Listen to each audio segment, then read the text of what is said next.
안녕하세요. 고려대학교 산업경영공학부 강필성 교수입니다. 자, 이번 시간에는 다별량 데이터 분석의 9번째 주제이고요. 군집화, 비지도 학습 중에서 각 객체 간의 유사성을 고려해서 비슷비슷한 그 객체들을 하나의 집단으로 판별하는 군집화, 클러스터링에 대해서 설명을 하도록 하겠습니다. 크게 보면 클러스터링의 목적과 절차, 그리고 클러스터링이 수행되었을 때 각각의 클러스터링 결과물들이 얼마나 유효한지를 판별하는 클러스터링 저기 Validity Index를 이제 설명하는 게 첫 번째 파트이고요. 그리고 나서는 대표적인 군집화 기법인 세 가지, K-means 클러스터링, Hierarchical 클러스터링, 그다음에 밀도 기반의 클러스터링 중에서 DB스캔이라고 불리는 방법론을 각각 개별 꼭지에서 설명을 하도록 하겠습니다. 우선 다시 한번 지도학습과 여기서 보시는 지도학습의 개념과 비지도학습의 개념을 다시 한번 볼게요. 지도학습이라 함은 설명변수 x와 종속변수 y가 있어서 이를 통해서 x와 y와의 관계를 잘 찾아낼 수 있는 y는 fx라는 관계가 성립하는 이 f를 찾는 것이 목적입니다. 반면에 비지도학습은 우리가 가진 인풋 데이터 X가 갖는 내재적인 속성 또는 특징을 이제 탐색하는 것을 주 목적으로 합니다. 그래서 군집화는 이제 이런 거예요. 데이터가 이렇게 X들의 데이터 모집이 주어져 있을 때 어떤 이제 우리가 사용할 특정한 군집화 알고리즘에 의해서 비슷비슷한 객체들끼리를 이렇게 모아주는 것을 바로 목적으로 하는 게 군집화입니다. 그래서 군집화의 목적은 첫 번째, find group of object. 다시 말하면 객체들의 집단을 찾자라는 거예요. 찾자라는 것이고요.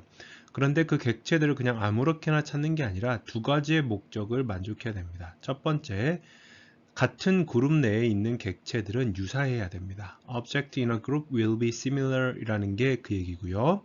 그 다음에 서로 다른 그룹에 속해 있다라고 하면 각각은 달라야 됩니다. 좀 더 차이가 있어야 됩니다. 그래서 different from the object in other groups 이렇게 되어 있죠. 그래서 전자를 수학적인 목적식으로 표현하자면 intra-cluster variance를 최소화한다. 그래서 minimize the intra-cluster variance라고 표현을 하고요. 하나의 군집 내에서는 자기들끼리 잘 이렇게 모여 있어라 라는 얘기입니다. 두 번째, 빨간색에 해당하는 부분들을 수학적인 목적식으로 표현을 하자면 maximize the intercluster variance, 군집 간 분산을 최대화하자는 얘기입니다. 서로 다른 군집들끼리는 멀리 떨어지라는 얘기죠. 이 두 가지를 동시에 구현하는데 이게 비지도 학습이라고 말씀을 드렸잖아요. 정답이 없기 때문에 각 이 여기서 보시는 용어인 intra-cluster variance를 어떻게 측정할 것이냐, 인터-클러스터 베리언스를 어떻게 측정할 것이냐에 대해서 군집화의 타당성 지표, 클러스터 밸리디티 인덱스를 계산하는 게 상당히 많이 존재합니다. 그 중에 대표적인 것 두 가지를 이제 보여드릴 거예요. 설명을 해드리겠습니다. 자, 그래서 다시 한번 이제 정리를 해보자면 클래시피케이션은 슈퍼바이스드 러닝이고요.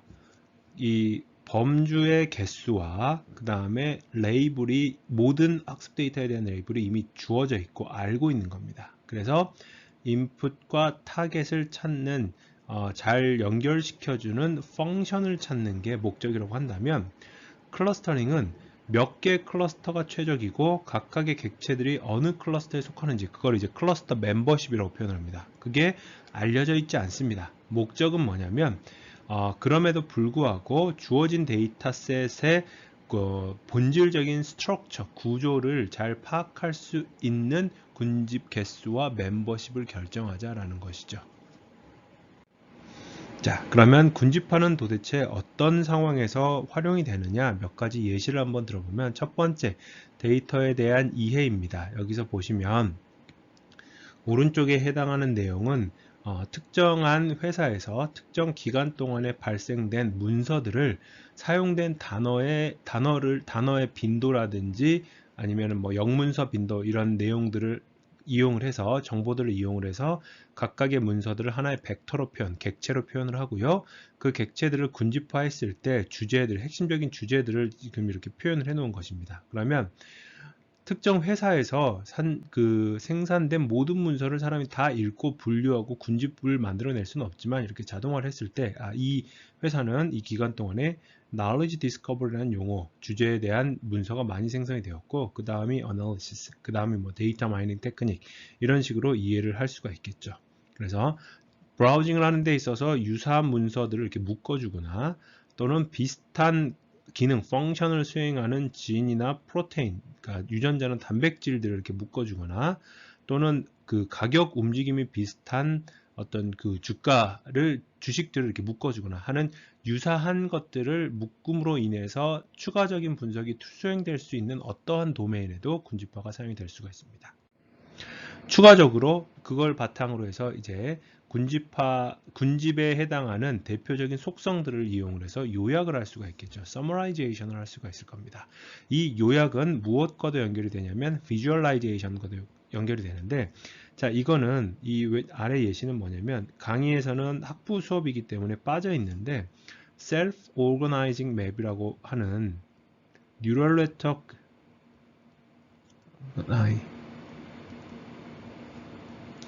맵 해서 SOM이라고 불리우는 뉴럴 네트워크 기반의 군집화와 시각화를 동시에 줄 수 있는 알고리즘이 있습니다. 그러면 왼쪽은 이제 세계 지도잖아요. 오른쪽 같은 경우에는 각각의 국가에 대해서 그 국가의 뭐 GDP라든지 또는 뭐 interest rate라든지 또는 뭐 수출, export 양 또는 뭐 수입, import의 양, 뭐 이런 거시 경제적인 지표들을 그 나라를 표현하는 그 속성으로 정의를 하고 벡터를 만든 다음에 각각의 국가들이 얼마만큼 유사한지를 그룹핑을 하고 시각화를 해주는 결과입니다. 우리나라는 여기에 있고요. 그 다음에 여기서 보면 이쪽에 있는 이 그림상에서 가까이에 위치한 나라들은 거시경제적인 지표로 봤을 때 굉장히 유사한 나라들이라고 할 수 있고요. 멀리 떨어져 있는, 우리나라와 멀리 떨어져 있는 나라들은 조금 이제 그 경제 지표로 봤을 때는 좀 많이 차이가 나는 그런 국가라고 볼 수도 있을 겁니다. 그래서 한 객체들 간의 유사성을 판별함과 동시에 시각적으로 이해할 수 있는 시각화까지도 도와줄 수 있는 것이죠. 그리고 조금 더 나아가면 이제 전략적 strategic planning에서 전략 수립이라고 표현을 했는데, 이건 무슨 얘기냐면 간단하게 아주 예전 제 연구 결과이긴 한데 자산을 이제 관리하는 asset management를 하는 데 있어서 주식을 이제 포트폴리오를 구성을 합니다. 최대한 기대 위험을 낮추면서 기대 수익을 높이기 위해서 비슷한 움직임을 보였던 주식들을 군집화를 먼저 하고요. 그렇게 군집화된 이 각각의 군집들에서 대표적인 주식들을 이용을 해서 포트폴리오를 구성을 했더니 시장의 일반적인 이제 시장을 이긴다라고 표현을 하는데 6개월 동안의 검증 동안 6개월 동안의 수익과 변동성을 이용해서 군집을 하고 그 군집의 결과물들을 가지고 향후 미래 6개월 또는 1년 동안 얼마만큼 수익을 더 잘 낼 수 있는지, 그래서 목적은 이제 두 가지인데 수익이라고 하기보다는 수익률 자체를 맥시마이즈 하는 이 포트폴리오와 volatility라는 건 변동성이거든요. 변동성을 최소화하는 이 그룹을 이제 목적에 맞게 대표 주식들을 이용을 해서 그 바스켓에 담아서 포트폴리오를 구성을 했더니 시장의 일반적인 변동성과 수익률을 뛰어넘었다라는 게 하나의 예시입니다. 자, 이거를 이용을 해서, 그러니까 이거는 또 다른 예시이기도 한데요. 경쟁 회사와의 특허들을 비슷비슷한 특허들끼리를 군집화를 해서 우리가 현재 보유하고 있는 특허가 경쟁사에 비해서 어느 부분이 부족하고 어느 부분이 장점이 있는지도 이렇게 유사 특허들을 판별함으로써 분석을 해볼 수가 있을 겁니다. 그래서 예를 들자면 여기 네 번째 군집에 해당하는 것들을 보면요. 이제 이거는 두 회사 SK 하이닉스와 삼성전자의 그 특허가 각각 4개, 3개씩 들어가 있는 건데 대부분이 메모리 관련된 회로와 관련된 특허가 있는 것이고요.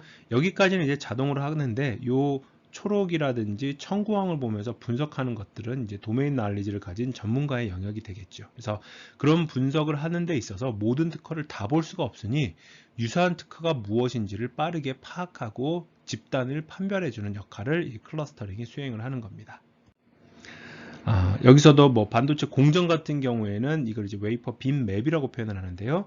각각의 웨이퍼의 이렇게 어느 부분들이 이제 수율이 낮은지 또는 불량률이 높은지를 그림상의 패턴을 이제 군집을 하다 보면 특정한 어떤 그 불량에 대한 형태들이 그룹핑이 될 수가 있고, 그렇게 그룹핑이 된 결과물을 보고 어떤 공정에 문제가 있었는지, 레시피에 어떤 부분이 문제가 있었는지를 역으로 추적할 수 있는데 도움을 주는 게 바로 이 군집화 결과물의 활용이 되겠습니다.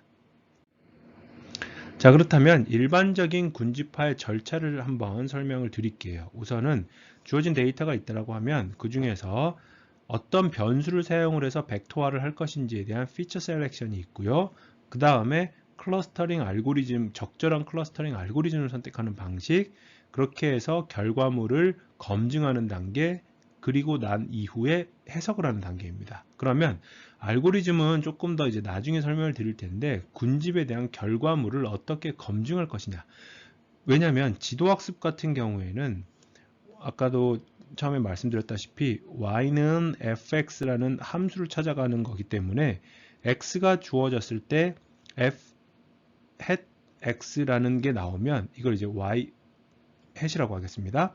y라는 정답과와 y hat이라는 추정값이 얼마나 차이가 크게 나느냐를 판단을 해서 정확하게 모델이 잘한다 못한다를 평가를 할 수가 있는데, 군집화 같은 경우에는 군집의 최적 개수가 몇 개인지도 모르고 그 군집에 어떤 객체들이 포함되어 있어야 되는지도 모르기 때문에 정량적이 완벽하게 누구나 동의하는 글로벌한 옵티멀 솔루션은 없습니다. 다만 처음에 보여드렸던 것처럼 하나의 군집은 그 군집 내에 속하는 객체들끼리는 서로 매우 가까워야 되고, 군집이 다르다면 멀리 떨어져 있다라는 이 두 개념을 어떻게 산출하고 측정하느냐에 따라서 간접적으로 군집의 효과를 측정할 수 있는 지표들이 있다는 뜻입니다. 자, 그래서 여기서 한번 이슈들을 보시면 우선 정답이 없기 때문에 이러한 이쪽 왼쪽 위의 그림을 한번 보실게요. 전체 이 상황에서 몇 개나 클러스터가 존재하느냐라는 질문에 누군가는 클러스터가 6개라고 표현을 할 수도 있고요. 누군가는 2개라고 표현을 할 수도 있습니다. 6개가 어떤 그 군집화 타당성 지표에 의하면 어떤 경우는 6개가 정답일 수도 있고요. 어떤 경우는 2개가 정답이 될 수도 있습니다. 둘 다 허용 가능합니다. 다만 군집화 정답이 없다라고 해서 이런 것까지 판별 못한다는 얘기는 아닙니다. 만약에 이 데이터가 2개의 클러스터로 묶여야 된다면 누군가가 이렇게 대답을 했고요. 여기가 하나의 클러스터고요. 이만큼이 또 다른 클러스터입니다. 라고 했을 때는 우리가 사용하는 군집 타당성 지표에 의하면 이 아래쪽의 타당성이 위쪽의 타당성보다는 크게 나와야 된다는 뜻입니다. 자, 다시 한번 정리를 할게요. 군집이 6개일 수도 있고요. 2개일 수도 있습니다. 판단하는 상황에 따라서 다르고, 군집 내 인트라 클러스터 베리언스와 군집 간 인터 클러스터 베리언스를 어떻게 측정하느냐에 따라서 이게 선호될 수도 있고 이게 선호될 수도 있어요. 단 동일한 군집의 개수라면 가장 최적의 구조는 어느 정도 우리가 눈으로 봤을 때 합리적인 구조를 찾아내는 타당성 평가 지표가 있다는 뜻입니다. 자, 그래서 이 군집의 타당성 평가 지표 클러스터링 밸리디티 메저를 통해서 최적의 군집 개수를 찾아내게 되는 것이고요. 그 군집의 타당성 지표의 정의에 따라서 최소화가 되거나 최대화가 되는 하는 점을 이제 찾아야 되는 겁니다. 근데 어떤 경우에는 최소화를 해야 되는데 아무래도 군집을 키우면 키울수록 각각의 군집 안에 있는 객체들이 이렇게 모여 있게 되니까 점점 이렇게 작아지는 단조 감소하는 경우가 있거든요. 그럴 경우에는 이런 여기서 보는 이걸 이제 엘보우 포인트라고 표현을 하는데 팔꿈치처럼 생겼다 그래가지고요. 이 엘보우 포인트를 찾아서 이때의 군집의 개수를 최적으로 정하기도 합니다. 자, 그러면 이제 다시 한번 군집의 타당성 지표를 평가하는 방식으로 들어가 보면 아까 말씀드렸던 것처럼 상황에 따라서 어떻게 인터 클러스터 베리언스와 인트라 클러스터 베리언스를 계산하는 방식에 따라서 여러 가지의 가능성이 존재하기 때문에 globally accepted validity measure는 없다라는 것이고요. 그렇지만 요거를 구분하는 데 있어서 세 가지의 크게 접근법이 존재를 하는데, external clustering validity measure 같은 경우에는 이미 클러스터링의 개수와 멤버십이 알려져 있다라고 가정을 하고 알고리즘이 생성한 결과물과 그 정답을 비교하는 방식입니다. 앞에서 누누이 클러스터링은 비지도 학습인데 정답이 있다는 게 무슨 뜻이냐? 그래서 이건 unrealistic하다. 비현실적인 검증 기법인데 언제 쓰느냐?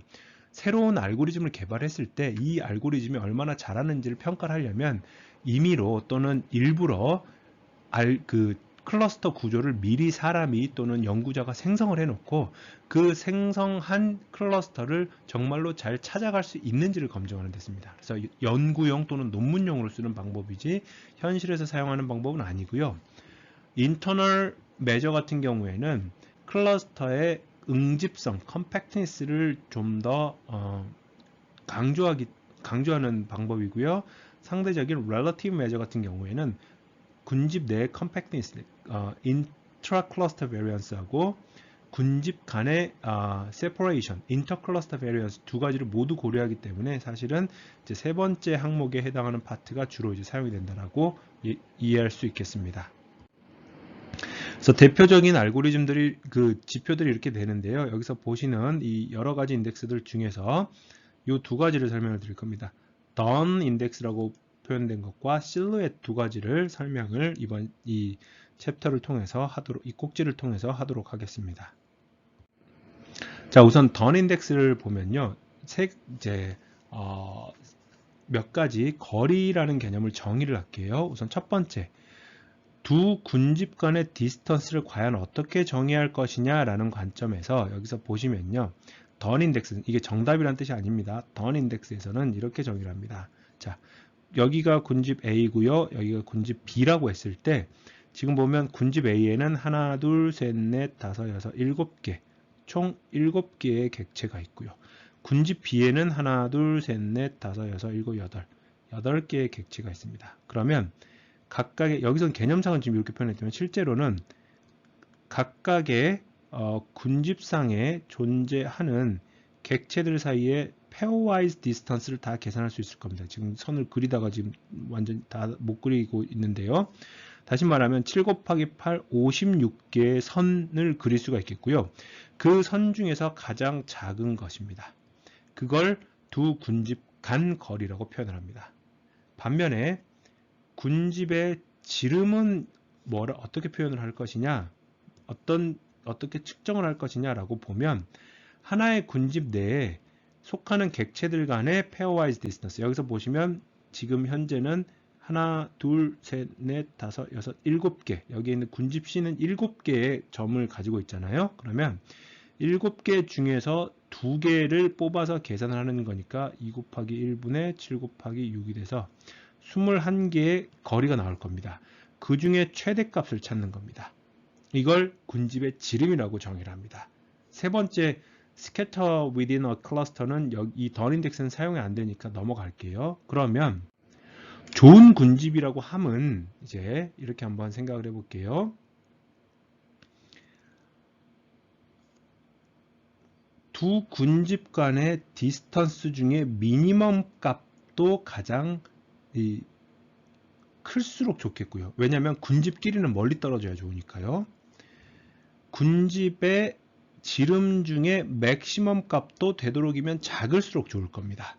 왜냐하면 군집의 지름이 작다는 얘기는 군집이 컴팩트하게 모여있다는 얘기니까요. 그래서 커야 되는 값을 분자로 놓고요. 여기 보시는 것처럼 작아야 되는 값을 분모로 놓으면 이 지표가 크다라는 얘기, 크면 클수록 우리가 원하는 군집 간에는 서로 멀고 군집 내부에서는 컴팩트함을 유지할 수가 있을 겁니다. 자, 이거 다시 한번 표현해 볼게요. 요 식을 보면 요 Done 인덱스의 분자는 지금 어떻게 정해져 있냐면 군집 간 거리들 중에서 미니멈 값입니다. 이 예시에서는 지금 요 값이 여기 있는 요 값이 되겠죠.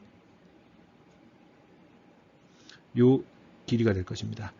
이거는 멀면 멀수록 좋습니다. 왜냐하면 군집 간 거리의 최소값이기 때문에 이게 멀면 다른 군집 간의 거리는 이거보다 당연히 커야 돼요. 정의상.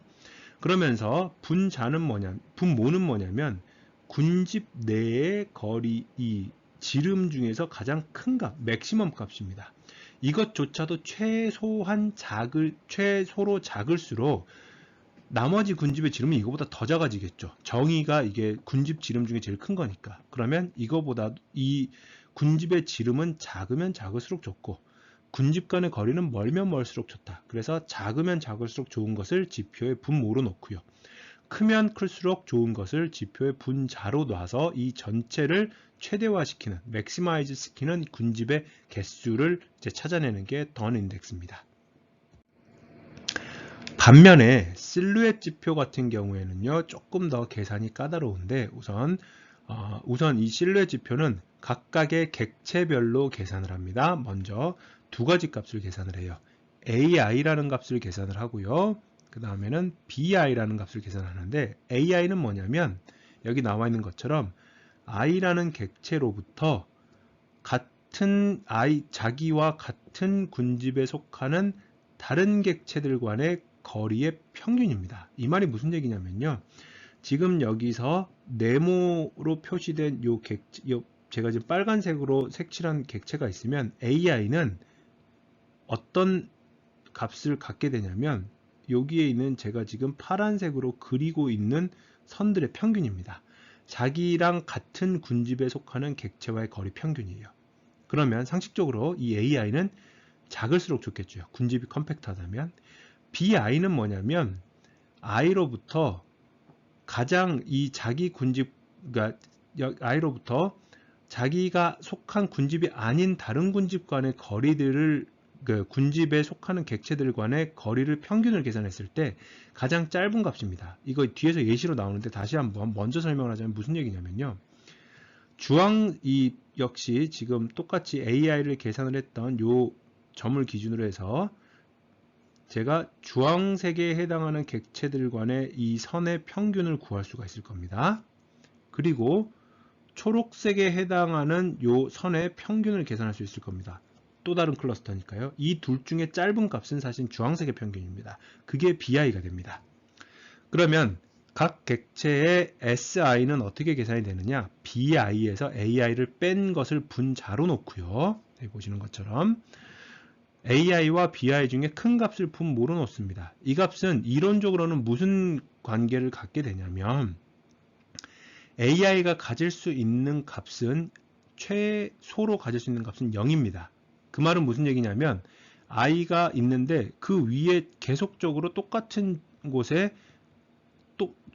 같은 군집이 이렇게 계속 이렇게 누적이 되어 있는 거예요. 그러면 나랑 같은 군집에 속하는 객체들은 전부 내 위치에 있으니까 거리 평균이 0이 되겠죠.